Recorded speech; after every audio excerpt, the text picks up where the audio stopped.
Okay. Recording is good to go. All right. Thank you, everyone. Welcome. I first wanted to thank you, and I wanted to introduce you all to my mother, who is visiting me, and that's the reason why I have a big tummy right now. First, it was pandemic, and then mother visiting is not a good idea.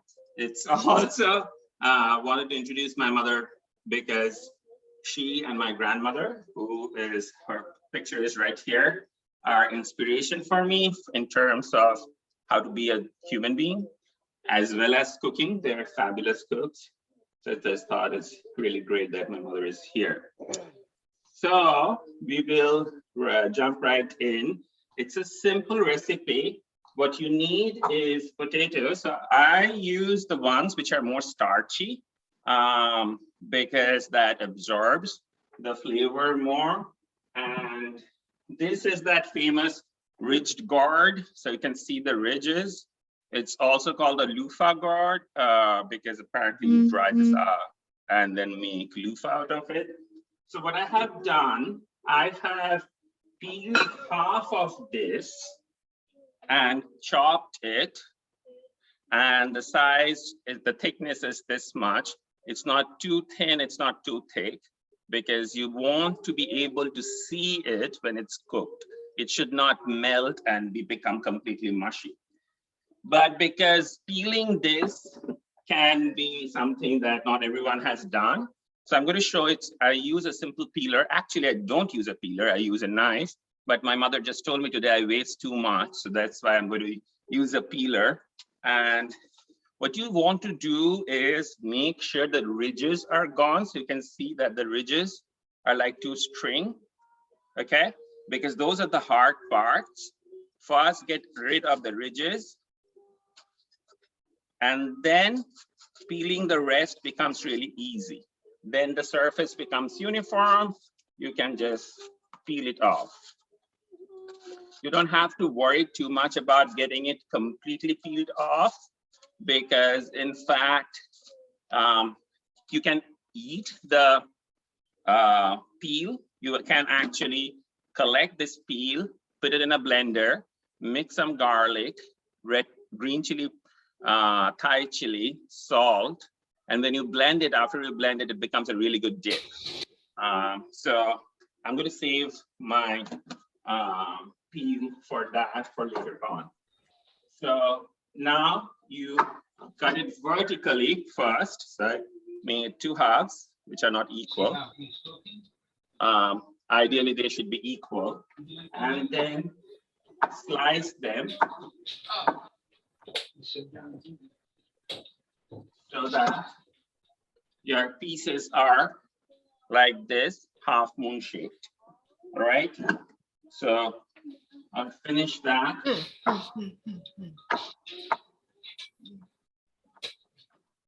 Right. Now, once this is done, I come to the potato part. Now, we would peel the potato. One thing about the potato is we will, after we peel and cut it in cubes, we will soak them in water. That will rinse out the excess starch, and the potato will also not get decolorized. Yeah, that's terrible. They should have that much bigger. What was that? How much? So I am using a one. So the gourd that I used was a little bigger than this one. So for that size gourd, after chopping, it's this bowl full. Okay, so I want more potato and a little less of the gourd. Okay, so that's why I'm going to start with 2 potatoes, and if I see it's not enough, I will cut another one. All right. So for the potato, once again, you want to make sure the pieces are not too small, because once again, this size is good, because you don't want it to completely melt once it's cooked. So I'm going to just drop the potato pieces. Thank you for calling Office Library. This is Camilla. How can I help you? In water. Once again, that water part is to get rid of the extra starch. And also to make sure that potato is not getting brownish. All right. Now, the funny thing about this particular food is neither potato nor poppy are indigenous to India. So both came to India through colonization. Poppy came from Afghanistan and potato came from Ireland, via Ireland. So one of the stories that I'm going to share with you, this dish is a story of colonization and of resistance, how we survived the 300 years of occupation.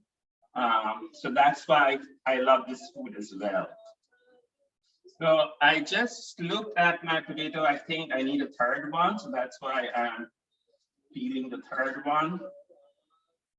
And if I'm going too fast, let me know, because I'm not used to showing people how to cook.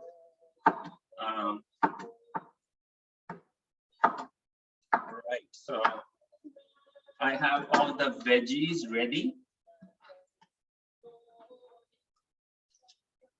If you look at that water, I don't know if you can see it, it's a little dirt. It's not dirt, it's starchy. The excess starch has come out.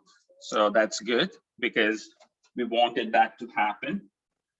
Now we will move on to the dry spices. In terms of dry spices, we need panch phoron. It's a mixture of fenugreek, fennel, mustard, cumin, and nigel. It's equal part mix of that, and I just checked. You can buy it from Amazon, or you can buy it from the Indian store in town. We need turmeric, but not a lot. We don't want it to be dark yellow color. We need dried red chilies. So if you ask me which one do I buy, I smell it. The one that smells spiciest, I buy it from Tropicana because they have loose red chilies. The one that smells spiciest, I buy that one.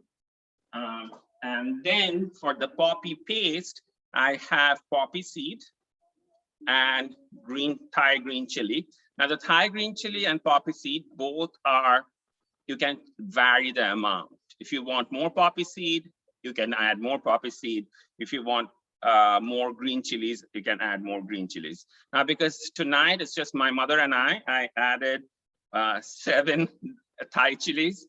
But if I was having any of you over, I would use 3 because this would be really hot. For frying oil, we use mustard oil. Like for Italian food, olive oil is a must. For Bengali food, mustard oil is a must. So the mustard oil you can get from the Indian store. Right now, they don't have the big bottle. They're keeping the Dabur brand. So if you can see, it's D-A-B-U-R, Dabur. That's a good brand. I don't buy any other brand. When you're buying mustard oil, you have to look for this color. Mustard oil is also back home known as liquid gold because of this color.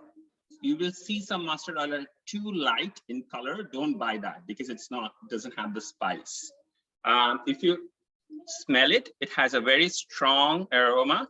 I think it's like wine. You have to grow on mustard oil, but because I grew up with it, I love it. For you, if you are using it for the first time, you can replace the mustard oil with olive oil. I would not use extra virgin because I'm going to cook with it. I'm just going to use regular olive oil. But I'm going to tell you, adding mustard oil makes the flavor really good. Now, we of course have salt, and that's to taste.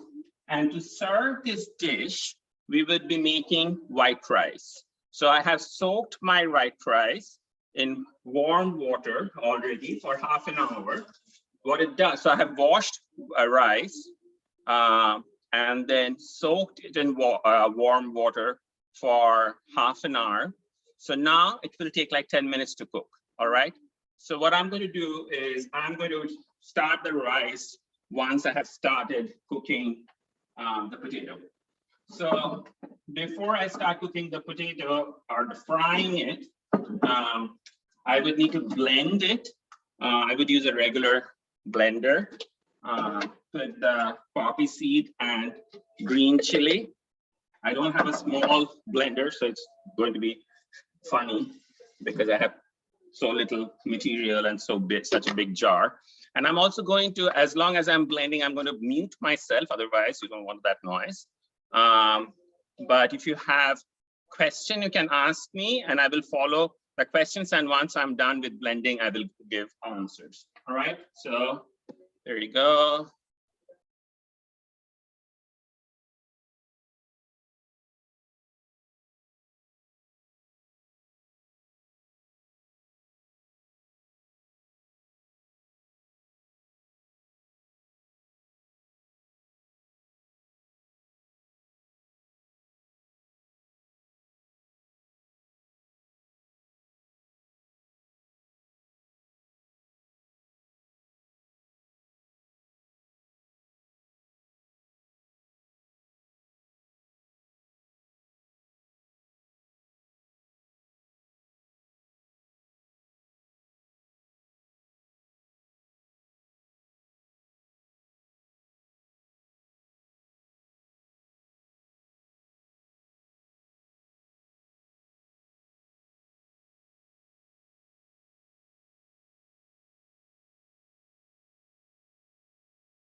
Hi, Sambuddha. We do have a question. Bill would like to know, what is the spice mix that you use again? Yes, I'm going to type it down. Panch Foron. Bill, if you go to the Indian store and ask for that name, or go to Amazon, you can find it actually. Okay, so now the problem is because this jar is so big, it's not doing the job very well. So as I try to figure this out, because this paste goes at the end, okay? So we'll have to first cook the potato and then add the gourd, and then this is the last step. So I'm going to start cooking the potato part because the gourd cooks faster. You don't want to add the potato and the gourd at the same time. Potato takes longer time. So I have my wok, and you always want to use a wok because it uniformly heats. And be generous with your oil, whatever oil you're using, because that's the whole purpose. And once that oil is hot, I just put my hand on top and see whether the oil is hot or not. Goes in the dried red chilies. You don't have to cut them. And then for that much of potato, 3 potato and 1 gourd, I would use 1 tablespoon of pachparon. So this is another thing for Indians. If you ever ask my grandmother a measurement in spoons and cups, she would never be able to tell you, because it's all dependent on, like, you look at it and you know how much. Okay, but I think if you look at the amount in my hand right now, it's 1 tablespoon. All right. Excess pachparon doesn't make any difference. The only problem is fenugreek can become a little bitter. Okay, and you're also frying it. You want the oil to be hot, but you do not want the spices, these dry spices, to be charred, because that will make it bitter. So once the oil heats up, before I add the spices, it will smoke. I know that if you're using mustard oil, make sure it smokes, because otherwise the raw smell is there. So once it starts smoking, I don't know whether you can see it or not. I can. So I'm going to turn it down to medium. And then I will add my spice. You might be able to hear the crackling. And then go ahead and add the potato. All right. So make sure that your spices are not burned.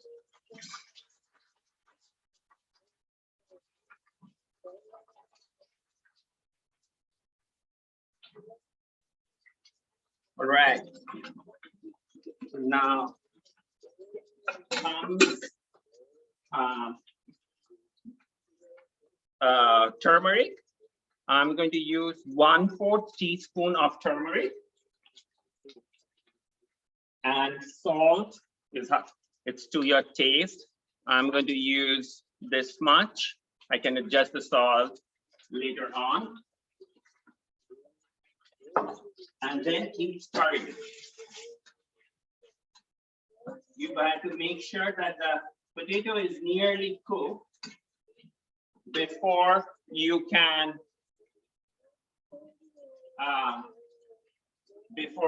add the gourd.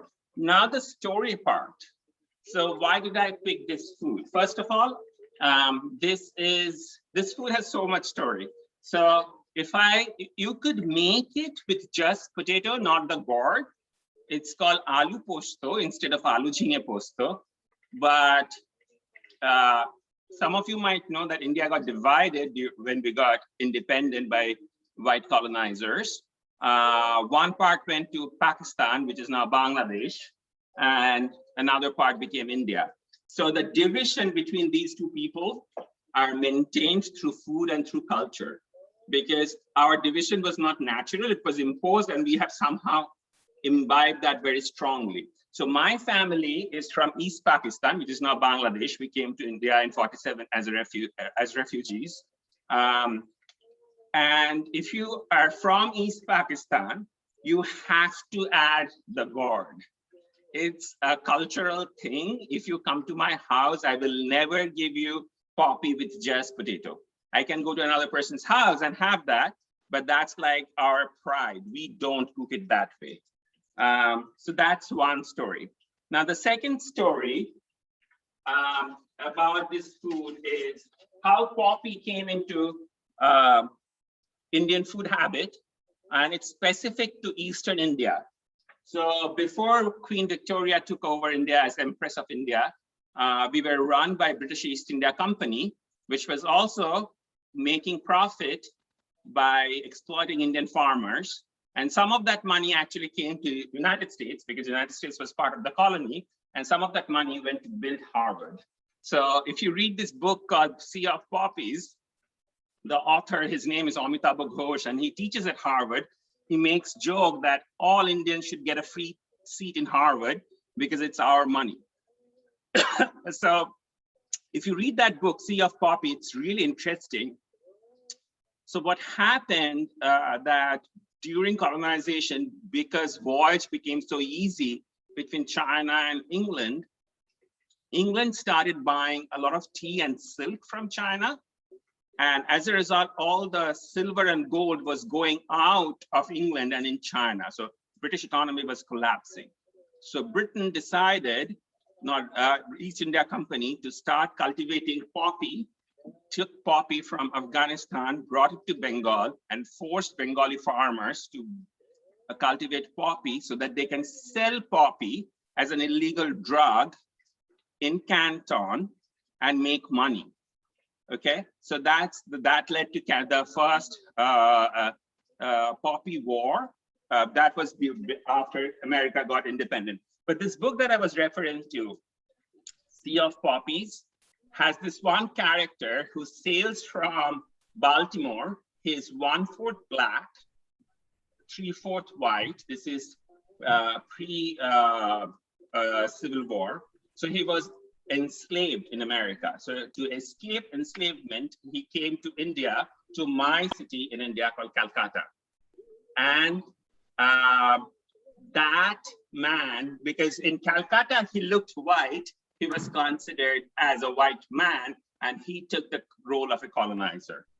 So that's also a really interesting way of thinking about how race is such a weird thing and is created in American context. So with that story, our potato is starting to brown, and it also will start getting translucent, okay? So that's the point you want. When the potato is translucent, that means it's cooked enough. I'm going to turn the heat up. At this point, I'm also going to start cooking my rice. As I said, my rice was already pre-soaked, so it should not take too long.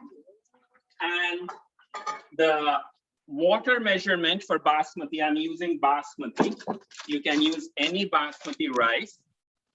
This is what they had at the store at that point of time. With basmati, your grains should remain intact. You should not overcook basmati. It should not be mushy. So the rule is, in fact, Indians can count 20 with one hand because each line is one. So 1, 2, 3, 4, 5, 6, 7, 8, 9, 10, 11, 12, 13, 14, 15, 16, 17, 18, 19, 20. So we have count 20 with one hand.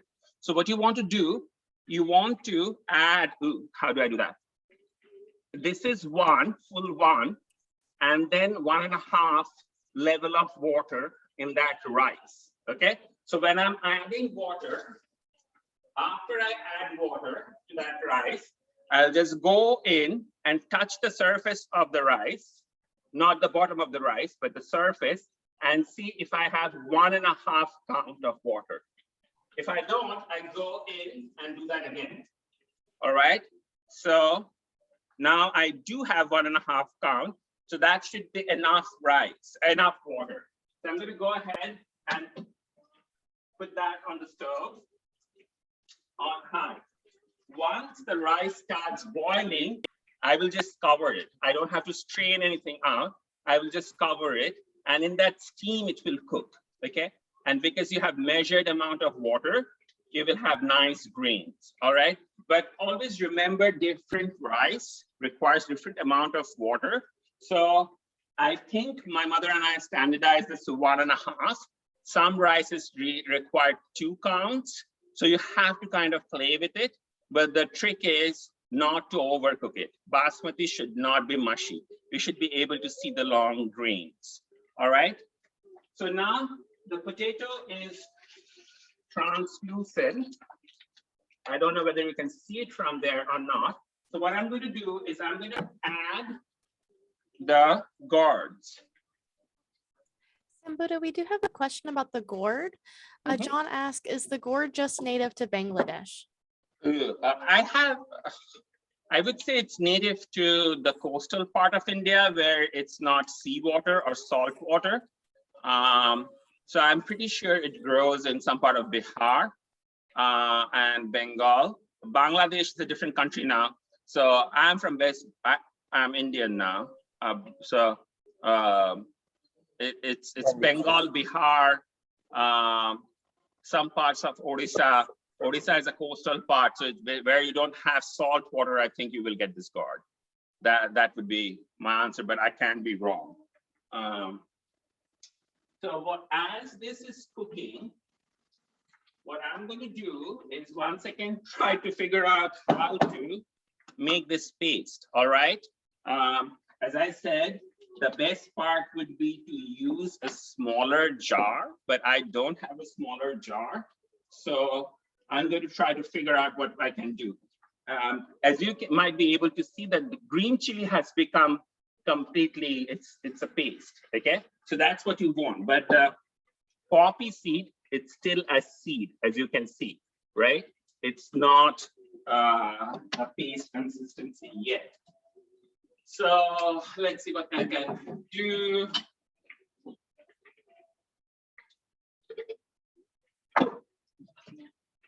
Anyone has any story about their cooking, how they learned to cook, what were their inspiration to cook, why they started cooking?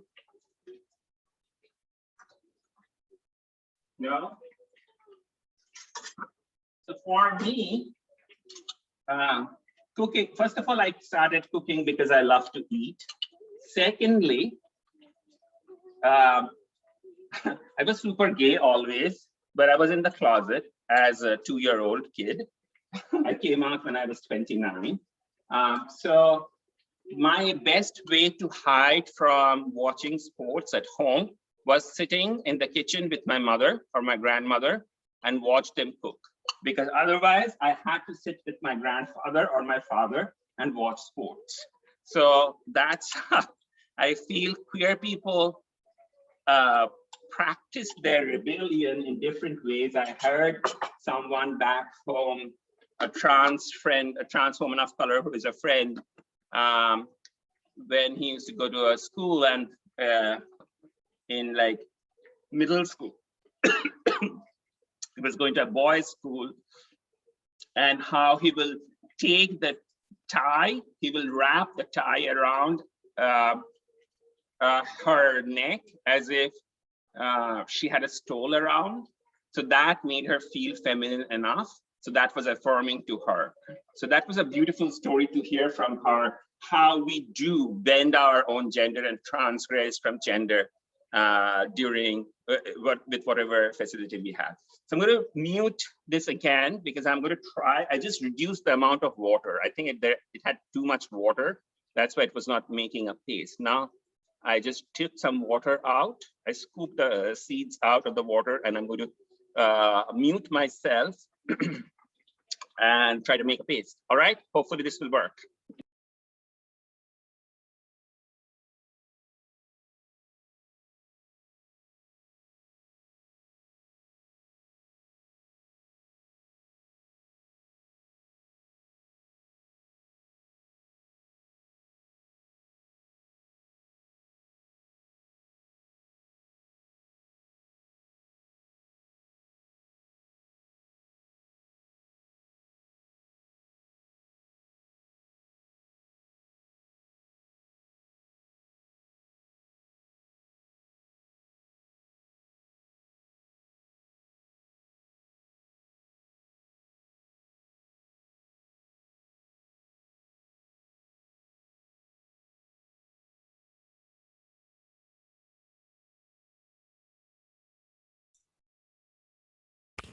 So it still did not do what I wanted it to do. So I don't have any more poppy seed left. Hi, Shorav, how Shashipi. But what you can do, you can actually use a coffee grinder. You can dry grind the poppy seed as well. In general, that's what I do. But because I wanted to add the green chili, that's why I use the wet grinder, but it's not doing a good job. All right, so I'm going to go ahead and use it, but knowing that it's not a paste, it's granular right now. Okay, so the seeds have not become paste. The last thing that I can use is a mortar pestle, because I have a mortar pestle, and kind of grind it so that it's not whole seeds. All right. So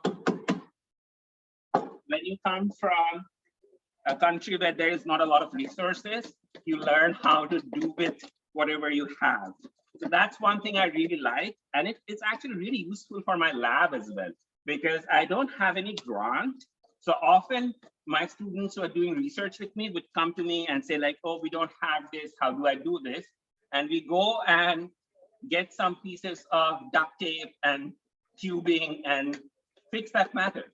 So I think growing up in a poor country, I did not grow up poor, but in a poor country where the resource was very limited, it was useful. All right. So any question as I'm troubleshooting this? Sambuddha, it's Bill. I guess I'm a little similar to you with learning to cook because my grandmother and my mother were very good cooks. And so Yeah. I had a really big interest because what they made was delicious and I wanted to learn what they made. Absolutely. And I love to eat, you know. I do too. But the funny thing is when I moved to Durham, once again, my stories are always politics, my queerness. if anyone in this call is identified at one point of time or still identifies as a gay man, they know how being skinny is very important for gay men. And I was not skinny, so I was already brown. So that was like a negative thing in America and in the South. And then I was not skinny. So I convinced myself 100% that I hated to eat. So for 7 or 8 years, I did not eat anything sweet. I did not eat any rice. But then I would always have people over. My Indian, and when I was in Duke is such an international place, all nationality, all over India, friends will come, and I will cook them like a 5-course meal, and I will go and eat a salad. And they will tell me like, what is wrong with you? Why don't you eat with us? So I feel once I turned 40, I feel so much more confident about gaining weight. I'm like, I don't care anymore about being skinny because I want to eat. So I'm enjoying eating. Of course, we have to pay attention to not eating unhealthy. And as you can see, my mother just stirred it, and I will try to bring the computer closer to show you that the rice is boiling. So at this stage, I will just turn this off and then put a lid on it. That's it. That steam will cook the rice. Do not open it for 15-20 minutes. All right, so that's the trick. Now, this mortar pestle is actually working. It's still not going to be the exact consistency that I wanted it to be, but it's better than what the mixer did, okay? Any question? Everyone is very quiet. It's like teaching once again. Do I have any of my students? Because I shared this with my students. Did anyone join? I did not say it's extra credit. Most probably that's why they did not. Well, John asked, does your mother cook differently at home or use different techniques than you? She of course does. She has more experience cooking, so her troubleshooting would be more advanced than mine. And then we are used to cooking on a fire flame, whereas here it's the coil. So that changes everything, the amount of time that we spend in cooking and everything. And even the material of the wok. We use wrought iron material for our wok, which I don't have here. So that also changes the taste. Please feel free to unmute to ask questions. Yes. All right, so this one is still cooking. Let me try to show you. As you can see that the gourd is not cooked yet. So we'll keep cooking it. And I will turn up the heat a little bit so that it cooks. You do not want to add any water at this stage because both the gourd will lose some water. So it will dehydrate as it is cooking. You want that water to dry up before you add any extra water, okay? Because otherwise that raw smell of the vegetable will remain if you do not evaporate the water that the gourd is losing. Right. So you don't want to cover that at all. You want to let it evaporate. I would cover that once I add water to it. Okay. Right now, the gourd is losing because I added salt and it's heating. The gourd is starting to lose water. I want that to evaporate fast. Okay. This method, we call it kosha in Bangla. It has an English name. I just always keep forgetting. Is that braising? What is braising? To me, braising is if you put something in the oven to finish off a dish or to help cook it within a covered dish. That's braising to me. Okay, no, that. So is there a word for like when you add your meat or vegetable to oil and it starts losing water, you don't add any water from outside, you let the water evaporate. What would that word be in English? Is there a word for that? Do we have anyone that does a lot of cooking that would like to answer? Yeah. Because I am not the person to ask about cooking questions. Yeah, And that could be, I guess, a little bit braising too. I mean, braising could be different things to different people from different parts of the United States. Kathy said reducing. Reducing. Oh, that's yeah, good, I think that Kathy. would be a good answer, reducing. Oh, Kathy, you're on it. Because that's an essential part of meat and vegetable cooking, because they contain water. If you add extra water on top of that, as Indians, we would always say it smells raw, because you did not get the water out, evaporate before adding extra water. So that's a very important part of our cooking. So first dry it out, and then add water if you need to cook. Sometimes for chicken, we don't even add water. If you have marinated the chicken with yogurt, you just put all the spices, chicken with yogurt, keep frying it, because yogurt and chicken will lose water and the chicken will cook in that water. So that's another technique. And as we are waiting, so this is much better right now.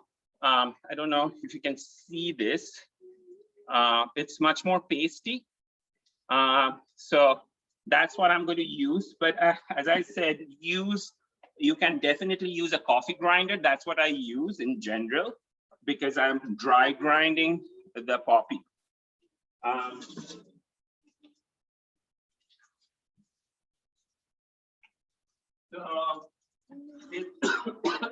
Okay, this is nearly dry now. My veggies. I'm going to add water. This is a cup that I made myself. By the way, this is also made by me. One thing about ECU is when you come from a very big city to Greenville, you feel this sense of loss. That what did I do? And then you start doing things which you have never done. So pottery was one such thing for me. So I took classes in Emerge, and I made, like, this salt container is also me. So I'm pretty proud of myself that I use that. I'm extremely competitive. So I had to learn not to be competitive, because I was not trying to win a prize. But anyway, going back, you don't want to add too much water, okay? I would do, for this amount of vegetable, it looks like I have 2 cups of vegetable mix right now. I would do half a cup, all right? Because you want the end consistency to be very thick. And poppy paste is a thickening agent, but if you have too much water, you have to boil it to evaporate the extra water, and that will make your vegetable really mushy.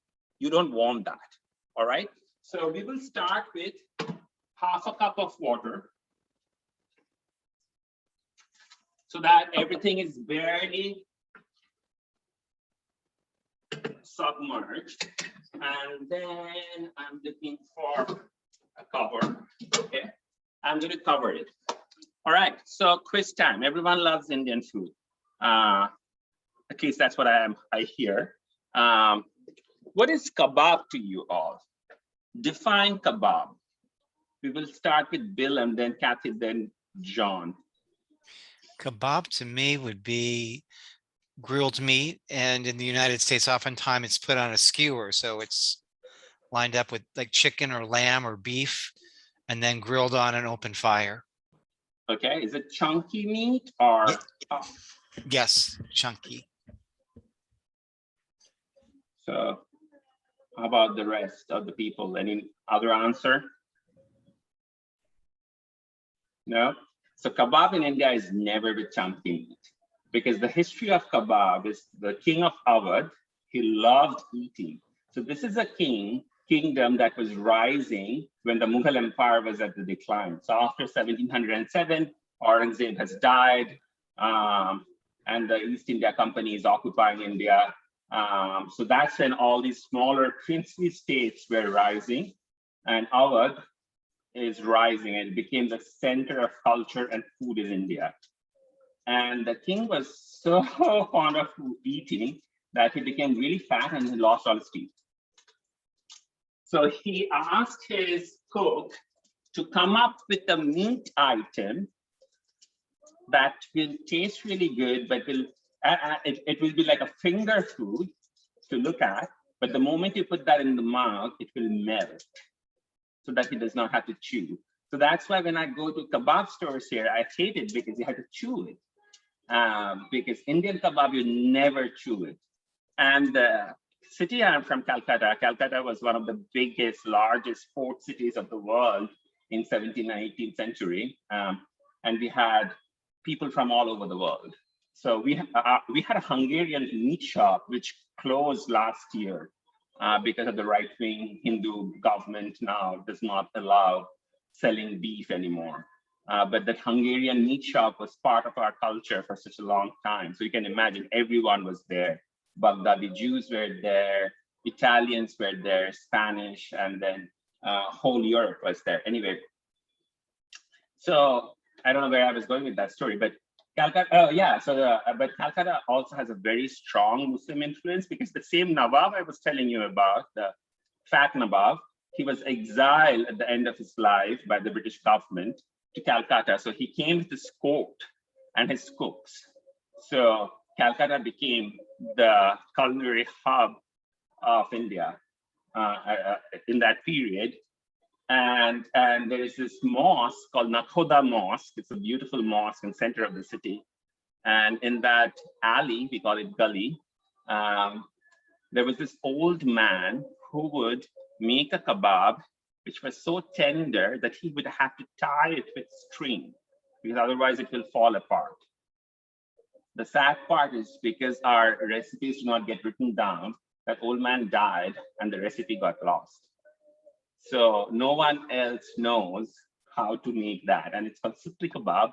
Sutli means string and kebab is kebab. So yeah, these are really interesting because none of our knowledges were written down because we did not think that there's something to make money out of it. It's just like we do it because we love it. But I wish someone actually had the recipe of sutli kebab. If you ever go to Delhi, go to the Paratha Gali, which is right next to Jama Masjid. Jama Masjid is right next to the Red Fort. It has so many good kebab and parathas. Parathas are flatbreads. It's fried, and you can fill it up, stuff it with meat, paneer. You can stuff it with anything, or you can have it without any stuffing. So yeah, as I said, my cooking is always about stories. And I also wanted to share these stories because it's International Learning Week, right? So food is story, food is politics. We got colonized because of our spices. Every time I hear that the British colonized us for black pepper, I'm like, you could have asked us, we would have given you. You didn't have to occupy us for 200, 300 years. We had enough black pepper for everyone. And then I have to buy black pepper here. I get so angry, like, why do I have to buy back black pepper? You should all pay me back in black pepper. So anyway, no one has any cooking stories? That's interesting. All right. So I guess my only story is, I don't have much of a background with cooking. I grew up in a very traditional kind of home. My mother did the cooking and such. And but my generation, my sons actually do most of the cooking. My one son, particularly younger son, he does all the cooking. He used to cook all kinds of meat and such on the grill and such, and he's kind of moved away from that, but he still does all kinds of great stuff. And I think partly it was because he got bored with our cooking, and he decided he wanted to go and try some new things. Yeah. So it's been great. He does some really experimental things and finds different recipes out on the internet and such, and cooks them up a couple nights a week at least. So he will definitely watch this video and try this as well. Yeah. Just one thing, when you're buying the poppy seed, remember not to buy the baking poppy, which is black. These are the white poppy seeds. It's different. So you have to go to Indian store or an Afghan store. I don't think we have an Afghan store here, but I think there is one in Chapel Hill. It's not Afghan, but it's Middle Eastern, so they keep Afghan spices. So now I just checked, my potatoes are cooked, so I can spoon through it. So this is the time it has some sauce left. Ew. So that part is okay, because as I said, that poppy paste is a thickener. So I'm going to go ahead and add the poppy paste. And as I said, you can add as much or as little. Oh, there is another story about this dish. So Indian summer is known for being horrible and brutal. In Britain, there was a saying called Calcutta summer. In America, we don't hear it as much. If you watch old British movie, you would hear Indian summer or Calcutta summer as expression. So, and just like Spanish and Italians, Bengalis also have this tradition of siesta. In that heat, you can only, because opium, they say poppy is opium, right? It helps you relax and sleep. So I just rinsed it with minimum amount of water. Poppy seed is very expensive. It's not as expensive as saffron, but it's still very expensive. We don't waste it. But make sure you're not adding too much water. And now you want to let it cook for a couple of minutes for it to get thickened. You can turn the heat up slightly. And in the meanwhile, I'm going to check my rice. Right now, the grains look perfect. I'm just seeing if it has dried up or not. It has not, so I'll cover it again. So the water that was there, it needs to be absorbed completely, all right? So if you are feeling, oh, my rice is already cooked and I still have water, you can strain it out, but we don't in general because it will slowly be absorbed. And I think that's it. We did it. And as I said, you can use these to make a really good dip. It's sweet. The peel is a little sweet and it's crunchy, but when you add it with green chili and onion and garlic and you blend it, it's a really good dip. That's the skin of the gourd. Now, this one has cooked. So traditionally, before we serve it, we will add the way you add extra virgin olive oil on top of your salad or pasta. We add mustard oil, okay? So it's ready now. I'm going to drizzle it with a little bit of mustard oil and cover it and turn it off. I will still keep it on the stove because it's still warm. It will keep cooking. You don't want the cooking to stop, but turn the heat off because it's done by this point. Now I'm waiting for the rice. So because we're nearly towards the end of the hour, what I'm going to do, I'm going to actually strain it. But as I said, you should not have to strain it. Maybe I added too much water. That could be the case. And I don't want the grains to be broken. So the rice is straining and I kind of wanted to show you. I'm going to move my computer so that you can see that how, I don't know how to focus. If you can see the rice are long and they are single grains, they're not mashed up. That's what you want. You never want your basmati to be mushy because that's sacrilegious. Or This is the basmati rice, is that right? Yes, that's basmati. Basmati is not something that we eat every day back home. We use parboiled rice, or there is something called Gobindo Bhog. You can get that in Amazon. I'm going to write it down. It's a fragrant rice. And then another one is kala jeera. These are all fragrant rices,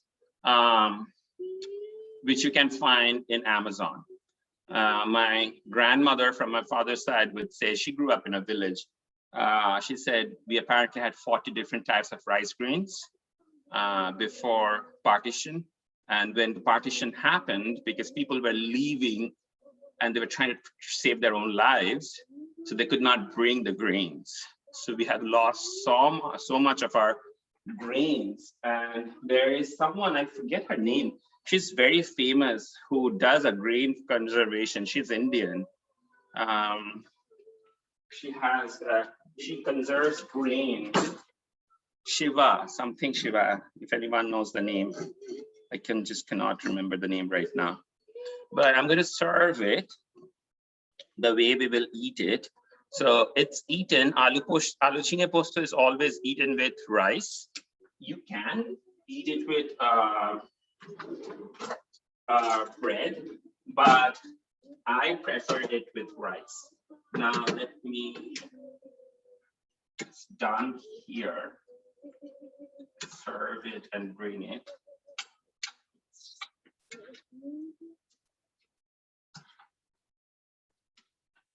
All right, this is really hot. So as you can, I don't know if you can see, this is how it looks like. And then for my plating, I would have it on top of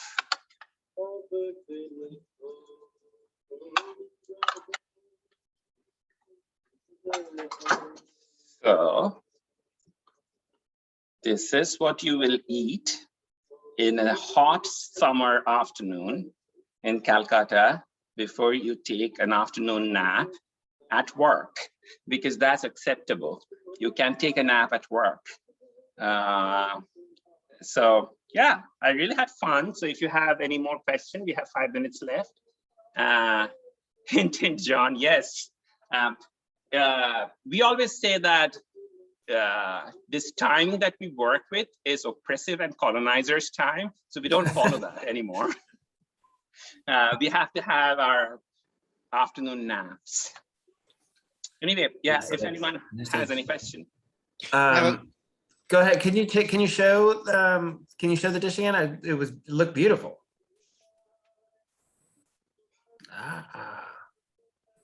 Very nice. So I would eat it with, I know it had 6 green chili. I will still take another one uncooked and take a bite on that and take a little bit of, and we also eat with hand. It's too hot for me to show you, but we will never use a spoon or fork. There is actually a really nice saying by our first Prime Minister Nehru. He said, I don't like a piece of metal between me and my food. The eating with hand is something which is so, when I go out, I never order crabs because I don't know how to use crab opener. So I feel like, or if I'm having like in a fancy place, chicken with bone, I'm like, oh, why did I order this? Because I cannot use my hand, because that's so much liberating to use the hand and eat the whole thing. Yeah. I have a couple Emily. of questions. Oh, Emily is in my class, right? Yes, I think so. Thank you, Emily, for joining. Yes, Bill. oh, so where do you go to Tropicana then to get the green chilies? Tropicana does not have the spicy one. Okay. I go to the Indian store. Let me show Okay. you the ones that I use. They look small, on the small side. So with this- we call it Dhani Lanka. So this is how it looks like. Okay. Dhani Lanka, actually, if a person who is short and is very feisty, we also call that person a Dhani Lanka, because it's short, but it's so spicy. So, yeah. So, okay, the Indian store. And then my next question, because I do have some I was cleaning out my cabinet the other day. I still have some mustard oil. Must have used it for a recipe several years ago and haven't used it since, but it looks like the color that you had it. Does that oil last a while, or should I? It's probably gone If bad. it is but- really thick, it has a rancid smell. Okay, If it's more than 1 year old, it It's doesn't go bad because mustard Mhm. oil is a preservative. But I would not use it if it's more than yeah, so 1 it's year. probably okay. So I would get some fresh, get a Yeah. new bottle. You might Okay. want to use that to deep fry fish if you like the flavor Mm-hmm. of mustard oil, because when you're smoking it in bulk quantity, it loosen up the oil and becomes more fluidy, and then it's fine. I will say, just with and how I remember, it does have a strong taste, a It strong, has a very strong strong taste. Yeah. And we back home, we also use mustard oil as a moisturizer in winter. Yeah. So everyone's literally tastes spicy. All right. So we finished in Excellent. 1 hour. Yeah. Yeah, that was excellent. I'm gonna have to go back, and I wasn't able to get the It's all right. I was ingredients in worried time, that so I'll have because to you go all back were and asking me about the ridge guard. I actually went to grocery store before coming back home, so it was like around 4, and I was worried they will be out of it, and because everyone has bought it. But then I saw no, they did have it. Yeah. So the Indian store gets fresh vegetable on Wednesdays, I think. Okay. So don't go on a Tuesday, because then they have 1 week Okay. old vegetable. right? Or call them to know when did they get their fresh vegetable shipment. So remind me, was this on Memorial or was it on Charles? It's on Memorial. Okay. The one on Charles is the Mexican one. Oh, that was from last night. Yeah, yeah. Okay. It's Confused those. I don't know what the location. It's right after where Dickinson meets Memorial. Okay. It's in a shopping center right towards the very back Yeah. of the Yeah. shopping center. Yeah. So, Excellent. and I had another question. So you have that peeler that you were peeling the ridge gourd with? That's the biggest peeler I've ever seen. That's a Really? pretty big peeler with that. So, but I Yeah. assume any kind of peeler will do. And then when you save the skin, you were mentioning then just with some garlic and the skin and salt and Salt, you can a little bit of oil. Yes. So sometimes if I have heavy cream, I also mix that so that it has a creamy texture. But it's more like a chutney than a dip. Okay. So if you know the difference, it's like it's a little runny, so it's not like a dip, but it's a good chutney. So you can use it as a condiment, because I don't like to waste stuff. So I don't like to Yeah, no, yeah. throw it away or anything like that if I could use it. And we were That's good. always told the peels have the most amount of nutrition. So people back home actually fry the potato skin peel and then eat that. Yeah. So yeah.